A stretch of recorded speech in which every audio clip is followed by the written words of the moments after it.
Hey, we're up to chapter 11, Yo Juliet, and this is the halfway mark, chapter 11 of 22 chapters. So we're going to get started. I'm going to read this in 3 parts, and please keep your comments coming. I love hearing from you. We can talk back and forth. All right, Yo Juliet, chapter 11, part 1. It turns out I did have a kissing scene with TJ, or should I say Romeo. Only one kiss, but still, OMGZ. There was a scene where Romeo and Juliet fall in love, singing a duet, and according to the script, they kiss as the lights fade to black. How could Bob do this to me, or any girl? Who would want to kiss a complete stranger in front of the whole entire school? We were only scheduled to do the show for one weekend, Friday and Saturday nights and Sunday afternoon. One kiss per show. That meant 3 kisses. And that wasn't counting rehearsals. Thinking about it on the way home while gnawing on my bottom lip like it was hamburger, of course I stopped when I realized nobody would want to kiss hamburger lips. I recognized that after 7 weeks of rehearsal, TJ and I wouldn't be strangers anymore. We'd probably be friends, maybe even good friends, and that might make it easier to kiss him. Or worse. I mean, what could be more embarrassing than kissing a boy who was your friend? That could make the friendship really awkward. When I got home, Dada had taken Jasper out to the park, and Mom was huffing her way through muscle torture, so I went straight to my room and opened the envelope Mr. Ramsey had given me. There were 5 songs on sheet music. I got a sinking feeling when I remembered him asking, "Do you read?" He must have meant, do I read music? Of course I don't. Oh, this was going to make rehearsal even harder. I couldn't learn any of the songs from dots sprinkled across pages full of lines. On Saturday afternoon, the whole company gathered in Izzy's basement to watch Leonardo DiCaprio and Claire Danes in Romeo plus Juliet. Before the movie started, Izzy called me up to her bedroom where Boss Chloe and Braces Chloe were waiting.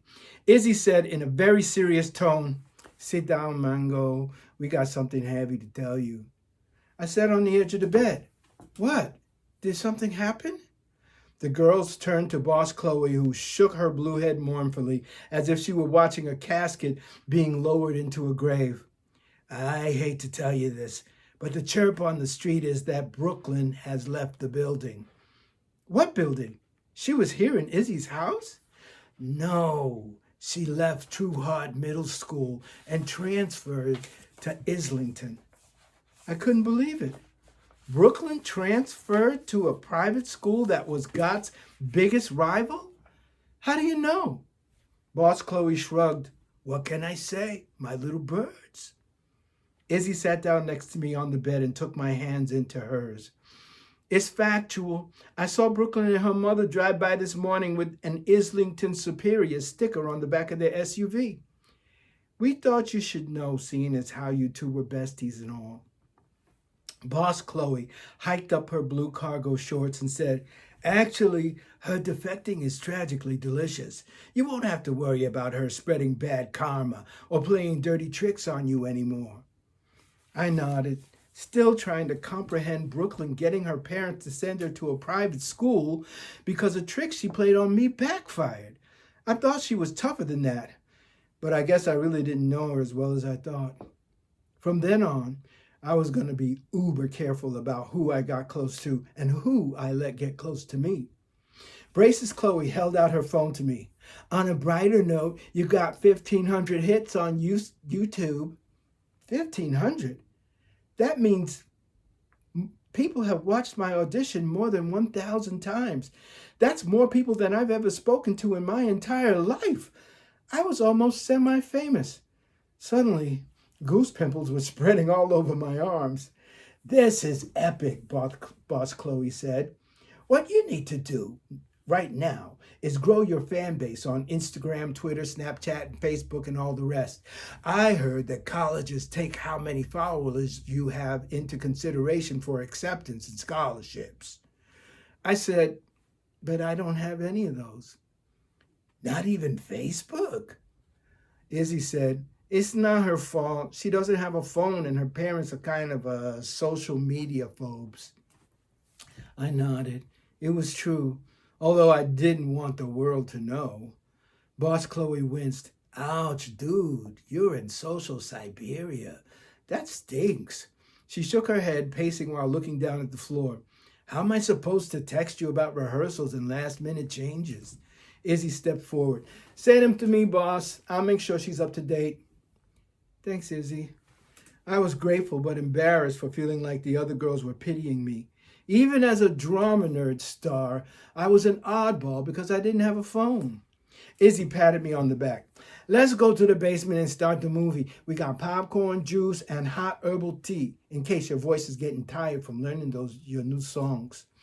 As we headed down to the basement, I asked for tea so everyone would think I was rehearsing my songs, even though I really had no idea how to start and was too ashamed to ask for help. Izzy's basement had the biggest flat screen TV I had ever seen. TJ and a bunch of the downbeats were on couches. I slumped onto a beanbag chair way on the other side of the room.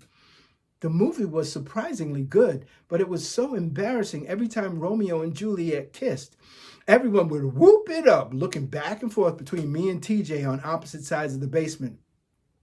I don't know about him, but I kept staring straight ahead at the screen, pretending to be totally absorbed in the movie.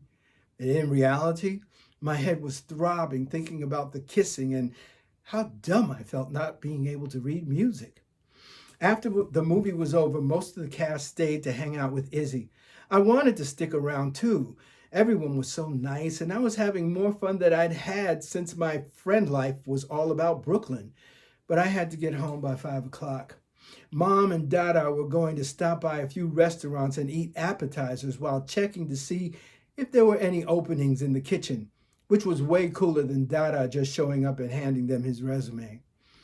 As I was leaving the basement, TJ was heading back downstairs. We nodded as we passed each other, and for a brief second, I thought I'd made a clean getaway.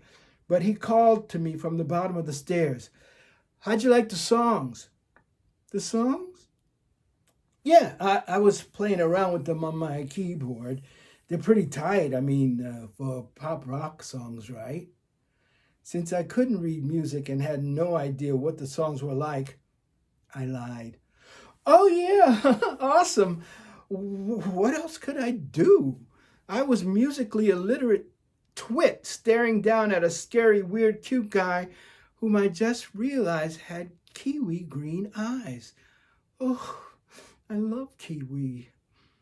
Which is your favorite? I ransacked my brain trying to remember a song title, and I blurted out the first one that came to my head.